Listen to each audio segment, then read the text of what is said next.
Hello, chat. How is everybody this fine evening? And I want to be the first to welcome you to the first Wattpad Wednesday. Uh, this is going to be a shit show. Uh, this was a horrible, no good, very bad idea where I sit here and read random Wattpads that were found for me by the community, by you guys, and submitted using exclamation point request. You can drop in there, request a Wattpad, and I will read it on stream. We have a couple to go through tonight. If we get some more requests as we go along, figure that one out. Tonight's goal, whether you need to go to sleep to some smut, whether you enjoy my sultry speaking voice, or you need my lovely radio voice to speak to you in your ear holes, I'll be there for whatever you need. So I guess without further ado, we should get right into it. Here we go for the worst story on Wattpad with a whopping 1.4 million views, 62,000 stars, 208,000 comments. This has engagement like no other. And it's by Arctic Stars. Thank you for the link. Nobody could deny it. I, Summersbury Applewinter Newton Smith, was the most average girl in my leafy suburb. I thought this to myself as I prepared for school, hastily throwing on some mismatched clothes and pulling my hair into an unflattering ponytail. "Honey," my mother called from downstairs. Living in a 3-story mansion was a little hard to hear her. "You're late for your first day at a brand new school in this brand new town we just moved to very recently." That's a fucking way to set up the exposition. Jesus Christ. I cursed my tardiness, catching sight of my reflection in the mirror. I saw my blonde waves glisten in the morning sunlight, and the blue orbs of my eyes sparkled like pools of moonlight.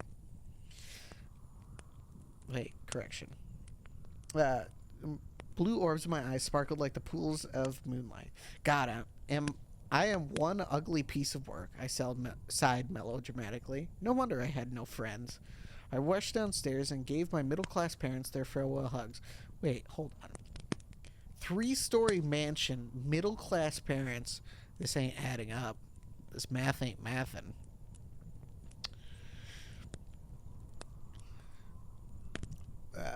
Gave my parents their farewell hugs. "Bye, Mom. Bye, Dad." "Bye, began my mother, her eyes rolling back in thought as she tried to remember my name. "Summersbury," I supplied. "Whatever," she shrugged. "I clearly named you when I was drunk." "But Mother," I said slowly, "you're always drunk." She just downed her third daily shot of morning vodka and kicked me out the door. When I arrived at school, I began to walk down the hallway, wondering why nothing exciting had happened yet.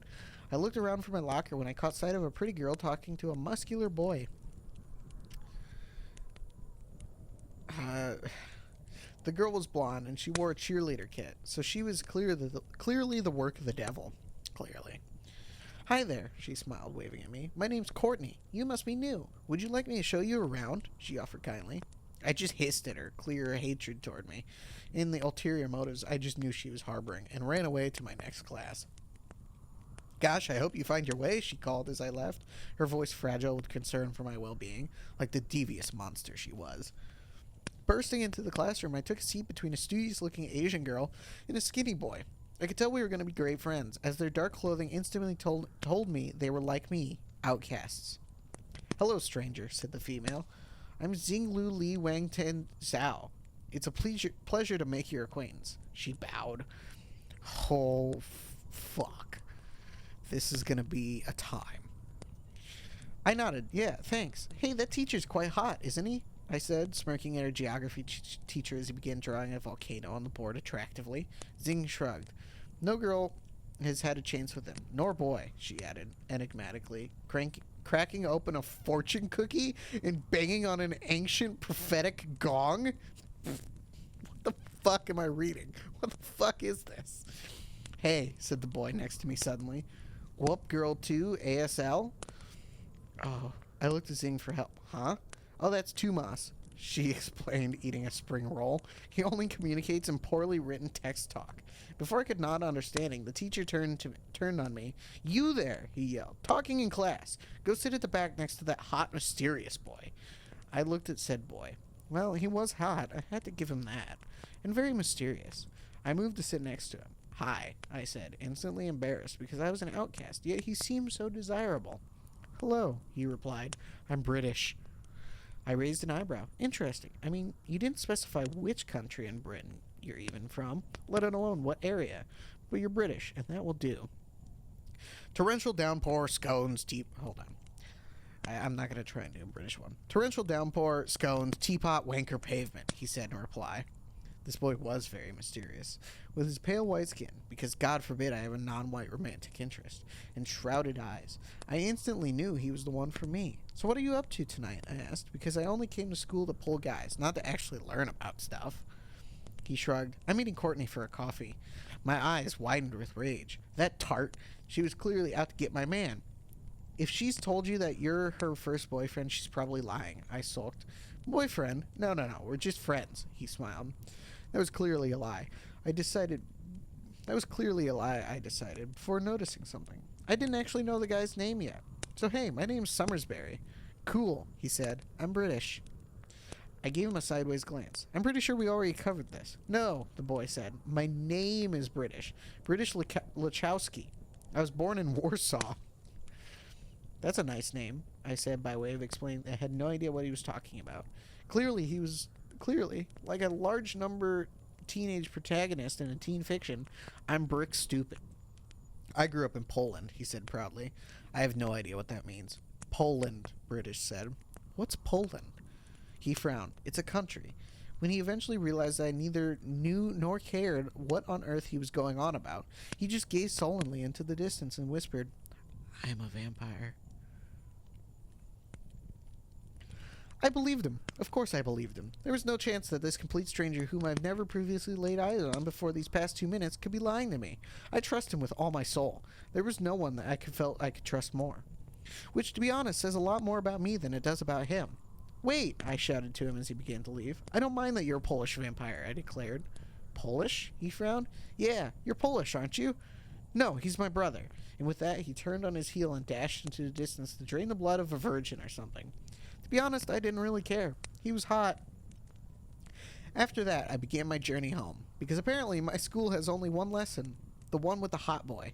I had invited home Zing and Tumas. They were now my closest companions. My front door was flung open by my brother Susan. Hey, he cheered, sticking his lipstick back into his purse.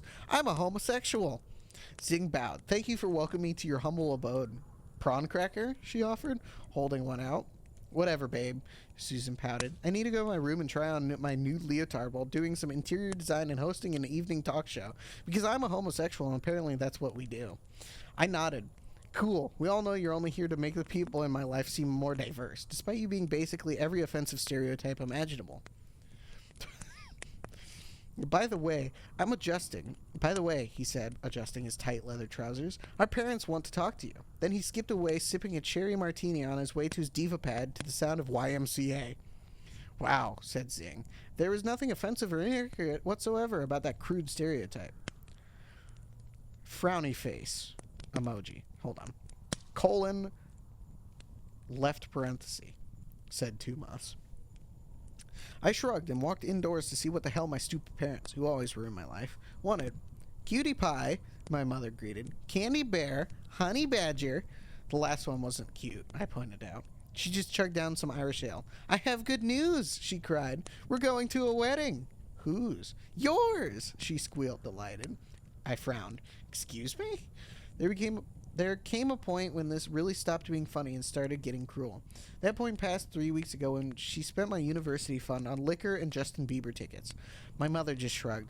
I sold you for tequila, honey, she explained, but I did it out of love. What?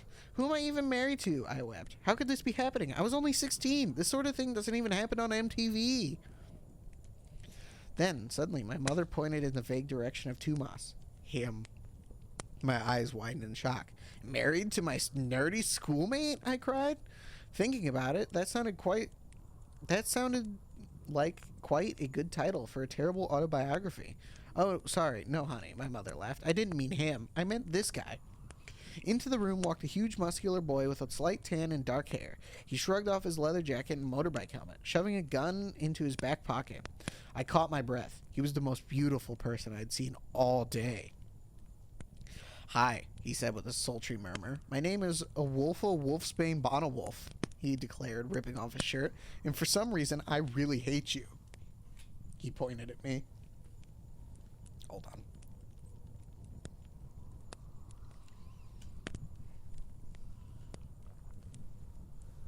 Christ. Suddenly, I didn't mind being a teen bride anymore. "Hey, Awolfo," I said. "We hardly know each other," I admitted. "Tell me about yourself." "My favorite food is raw flesh," he began slowly. "My phobia is the full moon. My hobbies include prowling the woods and babysitting One Direction." So he seemed normal enough, just a normal, average, decent human being. Suddenly, my window shattered when through it jumped British. I had no idea why he was breaking and entering, but Awolfo was shirtless, so I was a little distracted. "Vampire," my new husband snarled. British picked himself up off the floor and hissed, "Werewolf." I gasped. There's genuinely no way any of us could have possibly seen that coming. My vampire classmate just snarled, "You will die if it's the last thing you do." I frowned. "Hey, weren't you supposed to be hanging out with that insufferable cheerleader temptress of Satan today?" I asked casually. He just shrugged. "She's gone to see the movie with her girlfriend," he explained. "Girlfriend?" I made a face. That couldn't be possible. Everyone knows that lesbians don't exist in teen fiction. "Oh, that is what the wanton mistress of the night had you believe," British grimaced. "They've been in a healthy monogamous relationship for 2 years now," he elucidated slowly. I just scoffed at the plethora of lies that she was obviously feeding him and concentrated for once on the real matter at hand. "Why are you in my house?" I asked. His face contorted into a sexy grin. "Because homicidal sociopaths are in this season. I'm here to rip out your soul from this fiend as the streets run red with his mangy blood. And I also love you," he added to me as something as an afterthought. Well, that was a bonus. "Hey," Awolfo yelled at British. "You can't love her. I love her." I made a face. "I thought you hated me." "Yeah, but I was enticed by your quirky individualism, whatever that means. Anywho," he said to British, "you can't kill me. I'm the alpha of the pack." I frowned. "What the hell does that even mean?" He just glared at me. "No one's going to bother to explain this. Seriously, you will never find out. For all you know, it's a cosmopolitan Greek salad." But as my cosmopolitan Greek salad of a husband and his mysterious enemy prepared to fight, I wondered if this was how it would end. A battle of the obligatory white guy and the big bad boy wolf. I woke up dizzily. What had happened? Was all of this a dream? I rolled over to my right. There sat Awolfo. Screaming, I scrambled to my feet. "What are you doing in my house?" I cried. "Actually, this is my house," he explained calmly. "I drugged you up with chloroform and drove you here in a body bag stuffed into the boot of my car." "Wait," I frowned. "Isn't that, like, illegal or something?" Before I could even consider pressing charges, I caught sight of his house. And by house, I meant was his 100-acre mansion in Florida, packed with maids and butlers and Bill Gates. There were 27 Starbucks shops on the ground floor alone. I instantly felt better, relaxing immediately. He was clearly too rich for me to care about the non-consensual abduction that just happened. Leading me to his room, he said, "You're my maid now." "If you're so rich, couldn't you have just paid for a maid?" I asked. He shrugged. "Oh yeah. I miss my abusive and neglecting family," I wailed, thrusting my hands into my pockets and pouting. "I'm lonely." "Well," Awolfo said, "I'm going to invite some friends over tonight to sadistically gloat about my hideous crime of illegally drugging and abducting a minor against her consent." "So, like a party?" I asked, instantly perking up. "I guess. Wear something nice." Oh. Suddenly, I remembered that I was wearing the most disgusting slapdash outfit I own, and felt deeply ashamed. I only have these clothes. "It's cool," he said, throwing open a wardrobe. "Borrow one of these." In the wardrobe sat row upon row of beautiful, if rather expensive-looking, party dresses. I frowned. "Awolfo, why do you have a whole wardrobe dedicated to women's clothing?" I asked. He shrugged. "A guy's got to have a hobby." After a brief, awkward silence, Awolfo left me to decide on a dress while party guests began to arrive at its front door. I took a long time deciding which dress suited my sensitive, introverted character. The wardrobe mainly consisted of staid, floor-length numbers with high, conservative necklines. Of course, I shunned them all for a tiny black leather dress that was just an inch away from being a swimsuit. Wandering down the stairs, I looked around anxiously. The house was packed with guests, all completely drunk, despite the fact that the party had only began 5 seconds ago. Despite this being a legitimate kidnap, most of the guests were my 16-year-old schoolmates. They were all drinking beer, except for Zing, who was drinking soy sauce straight from the bottle. She was whooping loudly like an inebriated teenage party animal while screaming ancient Chinese proverbs. Hey, Zing, are you okay? A whitewashed tiger soon shows stripes again as the sun sets to the west on a lily pad, she yelled. The whole room cheered drunkenly. I wandered into the kitchen when unexpectedly a hand reached out to me and made an attempt to go where no hand should go. Suddenly, a wolf burst in and threw the owner of said hand to the ground. I gasped, looking up to him as if he were a god, or a Starbucks coffee, for to me they were one and the same. You saved me from that disgusting pervert. We are now in love, I breathed adoringly, before something clicked. Wait, hang on. You were at the front door. How the hell did you know this was happening, let alone sprint over here so quickly? He just gave a shrug. Oh, that's just Lester the molester. I was just kind of expecting it. He frowned. If his name's Lester the molester, why the hell would you invite him to your party? I don't know. He's just kind of like the obligatory perv in every teen fiction novel. Although Herbert the pervert from downtown seems to be edging in on his business proceedings, he admitted. Herbert gave me a lecherous grin from the other side of the room. I shuddered.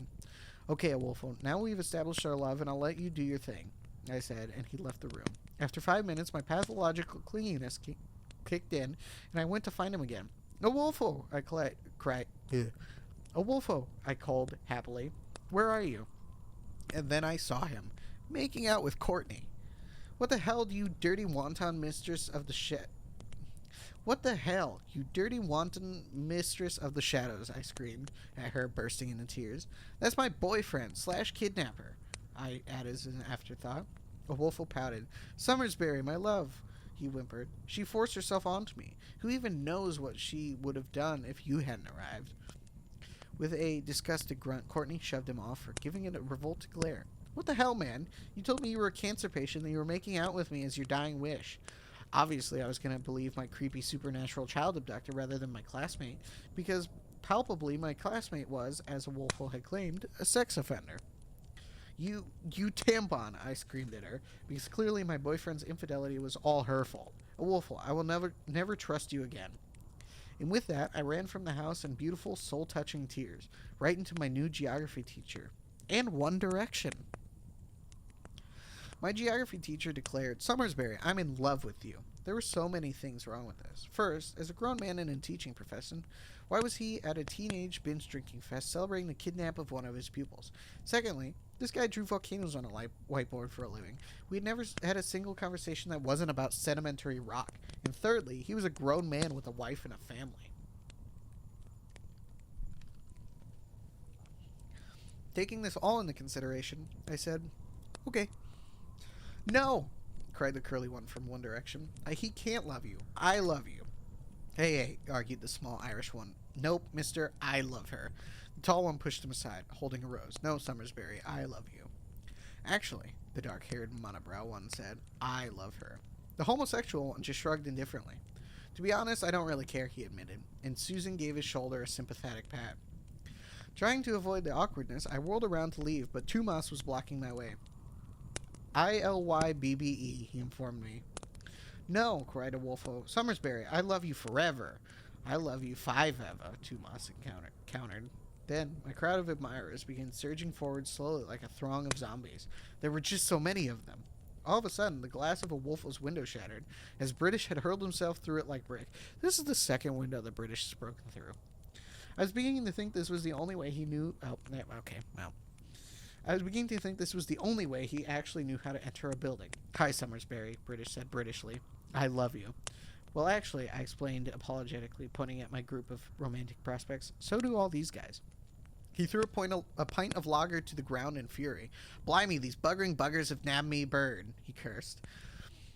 After sticking through that Google Translate to work out what on earth he just said, I told him, actually, British, out of all these men, I choose you. British frowned. What? He seemed genuinely confused. All of these men are wealthy, good-looking, at the peak of their careers. I, however, am a homicidal, supernatural monster stuck in high school. Are you sure you're making an informed decision here? My eyes instantly welled with tears. But British, I'm pregnant, and you're the father. A wave of silence fell over the party guests like a blanket over a rich man's car in snowy weather. What? British said slowly. Summersbury, we've literally only ever spoken twice. 3 times if you count right now. And at no point did we, you know... He gestured downwards. Are you sure you're not just fat? No, I confess. But can you accept the fact that we're dating? That we're dating now? He shrugged. Yeah, whatever. The whole crowd burst into jubilant cheers, and the music restarted. The crowd began to dance and party again, happy that British and I were now an item. Zing and Tumas, or as I call them, the leftovers, looked into each other's eyes and saw love, true love, like the love that I now had with British. We gazed at each other, me happily, him apathetically. I could see that this would indeed be a beautiful and everlasting relationship. Wait! Almost the end, but hold on. Wait! The whole crowd gasped and turned simultaneously to face the doorway, where stood Courtney. Behind her, 5 officers were waiting. You, I screamed, pointing a trembling finger at her. You're just out to steal my man, aren't you? What is this, like the 3rd time now? She rolled her eyes. For God's sake, how many times do I need to tell you I'm not in the guise? What kind of person is ready to believe in werewolves but doesn't believe in lesbians? Me, I said, and pretty much every other teen lit author out there. Why are you even here? Courtney dug her hand into her pocket and pulled out a badge. Teen Fiction Police. The same guys who prevented Twilight Book 5. Google it. We're shutting this place down for good. She gave a nod to the officers, who extracted their weapons and told them, Go for it, boys. Whoa, whoa. British held up his hands in a gesture of surrender. What did we do wrong? What did you do right? You, she pointed at Zing, charged with perpetuating offensive racial stereotypes. I have your visa papers. You're Australian. The crowd gasped. All right, Zing sighed in a casual Aussie drawl. You got me. She extracted a koala and fired up a barbecue on which to cook it. That's really not helping, Courtney admitted, but Zing didn't put it away, so she just let it be. And you, she looked pointedly at British. What Englishman talks like that? He shrugged. Bangers and mash, he sniffed. Then, Courtney pointed at Wolfo. You're a multiple criminal guilty of kidnapping, turning into a monster every full moon. That's just plain creepy and not romantic. And you, she pointed it to One Direction. What are you even doing here? The small Irish one shrugged, midway through munching on a tortilla. Free food. Courtney rolled her eyes. Bring this place down, boys, she ordered her men. Wait, I cried, waving my hands about. The officers stopped. Give us 5 minutes and we'll prove to you we're non-cliche. She shrugged. Be my guest. British's British eyes searched mine, but instead of looking back, I addressed the crowd of party guests. Guys, we're all going to need to pull together and save our book. How? Susan asked. Well, we just got to prove we're not cliche. Like him. I paused, pointing at British. Do you have anything you'd like to share? I shrugged, and he shrugged and said slowly, I love Gossip Girl, and I actually want to be a house husband. There were a few anxious murmurs around the room, but slowly people began to clap. Awolfo was the next to confess. I'm never happier than when I'm wearing a dress. I mean, hey, I've got great legs, and I'm a sucker for a sweetheart neckline. The applause intensified, and there was even a few wolf whistles. I'm not gay, Susan declared. I just say I am, so girls tell me intimate stuff. I am, though, admitted the homosexual one from One Direction. Je peux parler couramment cinq lenguas diferentes, Tumas shouted. Yep. I'm happily married with kids, Lester yelled. I've been alcohol-free since '93, screamed my mum, who is, for some reason, also here. I just say I'm an alcoholic to get benefits from my support group. I've never been to China, Zing bellowed. The whole room descended into wild cheers and applause. We all felt brilliant. This was alarmingly liberating and incredibly refreshing. Courtney shook her head and folded her arms, smiling reluctantly. All right, men, she said to her officers. We should be heading off. I heard they're planning to make a sequel of Hush Hush. Not so fast, grinned Zing. You guys can join the party, especially you. She pointed at the Chinese officer, who suddenly looked extremely eager to leave. After the party, we pretty much found all our own callings, but we remained close. British sought professional help about his vampire delusion, which turned out to be just severe anemia. And we bought a nice home in France, which British named Waterloo House, just to rub it in. Many people have mistaken it for a public toilet, but other than that, we're doing very well. Zing opened her own Australian restaurant and eventually married Courtney, surprising no one.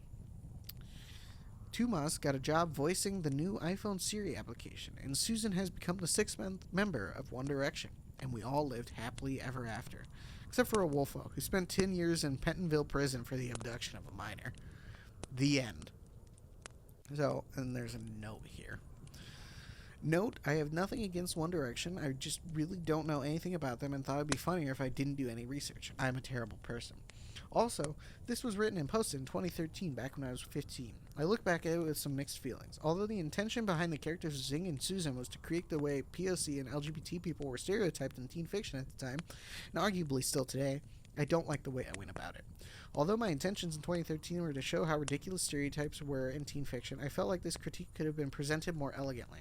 The intent was to roast people's bad writing in minority groups, but I'm honestly not sure how successfully I did it. My ears are open. Please let me know what you think. And that is the end of that. The worst story on Wattpad. Oh boy. Oh boy. Good God. So, what we learned from that is that lesbians aren't real. It's just an imaginary made up thing. Parties are great for free food. Asian stereotypes, 10 out of 10. Yeah, that I think that just about does it. I think that just about seals the deal on that doozy of a book. Yeah, that's or book. I'm not even gonna call it a book. It doesn't get that. That doesn't get that honor. Fuck.